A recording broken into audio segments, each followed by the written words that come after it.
বনি ইসরায়েলের একজন আবেদ ছিল, নাম জুরাইজ। এ আল্লাহর ওলি জুরাইজ থাকতেন পাহাড়ের উপর।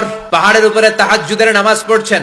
ইন দা মিন টাইম ওনার মা ওনাকে ডেকেছে, ইয়া জুরাইজ আশিবনি ময়া, পানি খাওয়া। জুরাইজ মনে মনে ভাবে, হায় হায়, নামাজের মধ্যে দাঁড়ালাম, এখনই মায়ের তৃষ্ণা লাগলো, কি করব?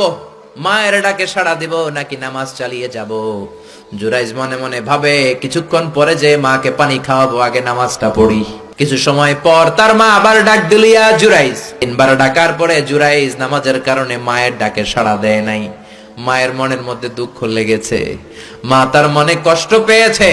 মুহূর্তের মধ্যে মা 2টা হাত তুলে আল্লাহর কাছে বদদুয়া দিয়েছে, বেশ্যা নারীর ফিতনায় না ফেলে জুরাইজকে মরণ দিও না। ঠিক তার 3 দিন পরে এক বেশ্যা নারী এসে তার দরজায় নক করতে শুরু করছে। জুরাইজ দরজা খুলে দেখে এক বেশ্যা নারী। বেশ্যা নারী বলে, দেখো আমি কত সুন্দরী, কেউ জানবে না, তুমি আমার সাথে অপকর্ম করো। আল্লাহর ওলি জুরাইজ বলে, আল্লাহরে যারা ভয় পায় তাদের দ্বারা এই কাজ করা সম্ভব না, দূর হয়ে যা। আল্লাহর ওলি জুরাইজের সাথে সুবিধা করতে না পেরে বেশ্যা পাহাড় থেকে নেমে যায়।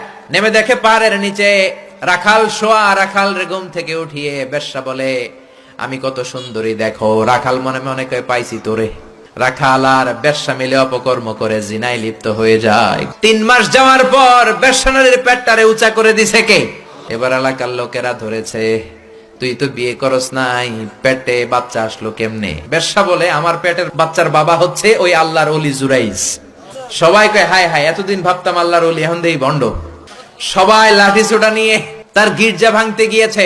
গির্জা ভেঙে মাটির সাথে মেসাকার। কলার ধরে টেনে হিচড়ে জমিনে নামানোর পরে জুরাইজ বলে, কি অপরাধ করলাম ওইটাই তো কইলি না, মারস কেন? এই বেশ্যা নারীর পেটের ভেতরে যে সন্তান, এইটার বাবা হইলি তুই জুরাইজ। জুরাইজ কয়, খাইছি। সবাই কয়, তোর ডেথ পেনাল্টি, মৃত্যুদণ্ড। হাজার হাজার মানুষ দাঁড়িয়ে আছে।